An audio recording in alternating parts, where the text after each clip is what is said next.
Bonjour à tous, aujourd'hui je vous retrouve pour parler de la télécommande officielle Fuji. En effet, quand vous tapez télécommande Fuji, vous aurez remarqué que ma seule recommandation aujourd'hui c'est une télécommande sans fil et qui n'est pas Fuji. Tout simplement parce qu'aujourd'hui, Fuji, à l'heure où je vous parle, à la fin de l'année 2018, Fuji n'a pas de télécommande sans fil officielle. La seule télécommande officielle Fuji, c'est la Fuji RR100, alors qui vient de sortir en même temps que le X-T3, mais enfin quand je dis qu'elle vient de sortir, c'est que c'est exactement la même télécommande que la RR90 qu'elle remplace, sauf que le port avant était un port USB et lorsque Fuji a sorti le X-T3, il s'est débarrassé de ce port, de ce petit port USB qui était dépourvu à la partie télécommande et a concentré maintenant les télécommandes sur le port jack, comme n'importe quel autre constructeur finalement. Donc cette télécommande RR100, elle est compatible avec les anciens modèles, elle est compatible avec le XT1, elle est compatible avec le XT2 et donc toutes les générations qui gravitent autour de ces modèles-là.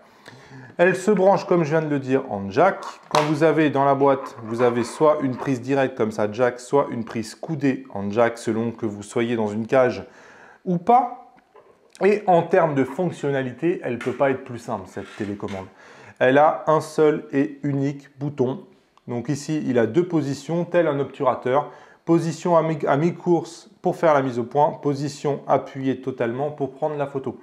Elle est compatible avec le mode bulbe qui va vous et donc vous pouvez ici, si vous poussez le bouton obturateur, hop, comme ça, maintenir une position bulbe. Donc par exemple, si vous faites une pause longue en mode bulbe, vous pouvez, pour ne pas vous fatiguer, la coincer comme ça et quand vous avez fini, vous avez juste à tirer.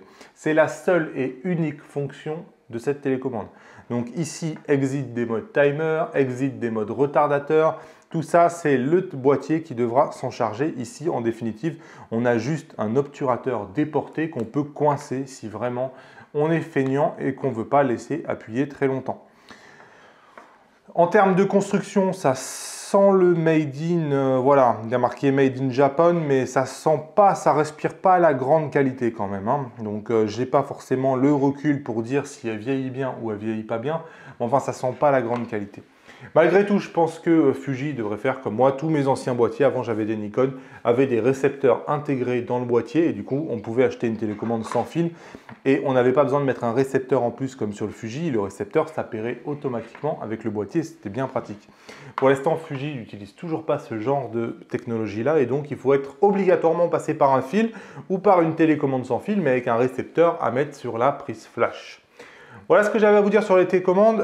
Est-ce que je vous recommande cette télécommande? Pourquoi pas? Si vraiment vous préférez du matériel Fuji, pourquoi pas? Moi, je continue d'utiliser ma télécommande sans fil parce que parfois, lorsque je vais faire des choses comme des circumpolaires et que vous prenez des photos pendant 1 heure, ou même que des fois je prends des feux d'artifice, je ne suis pas forcément exactement à proximité de mon appareil photo et je peux le faire lorsque je suis à 1 mètre ou 2 mètres ou 3 mètres ou même dans la bagnole des fois l'hiver quand il fait froid et c'est quand même bien pratique. Quand je suis dans la bagnole, si j'avais le fil, ça ne marcherait pas. Mais enfin, en tout cas, la télécommande officielle, c'est celle-là. Si vous vous posiez la question de qu'est-ce que ça vaut, de qu'est-ce que ça procure comme fonctionnalité, maintenant vous avez la réponse. Allez, comme d'habitude, vous pouvez me lâcher le pouce levé vers le haut. En complément de cette vidéo, vous avez le guide de démarrage du fugiste débutant en cliquant sur les 12 conseils qui sont juste là.